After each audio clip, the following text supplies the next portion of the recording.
doing something like this, I think it takes a special kind of person to do this stuff, and you got to have the right attitude to do that. And usually people say no, or they say that you're crazy, or what are you doing, and why don't you just sit on the couch and watch TV or whatever.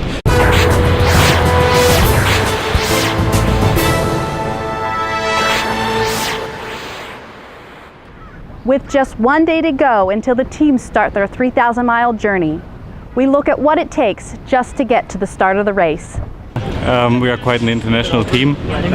Here we had meetings via Skype, made all strategy work and the logistic work, talked about that before via Skype, and then came here and organized everything here in Oceanside.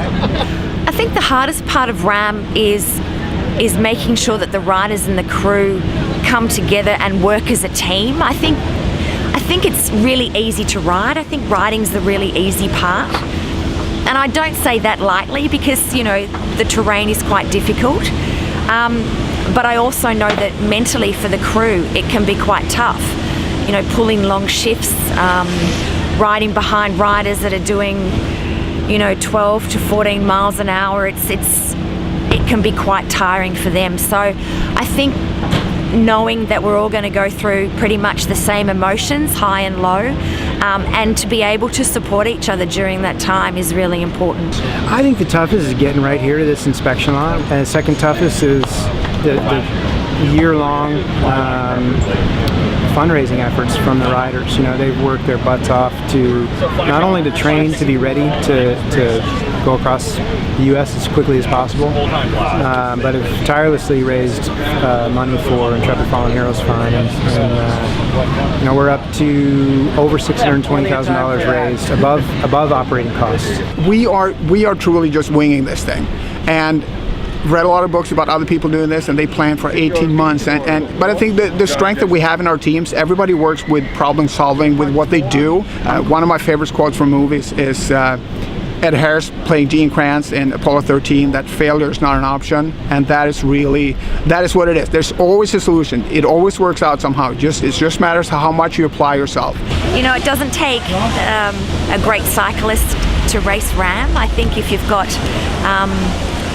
a good cycling base and you're willing to give it a go, anyone can do it. So that's what I really like about RAAM, is it attracts different people from all walks of life, just wanting to have a go.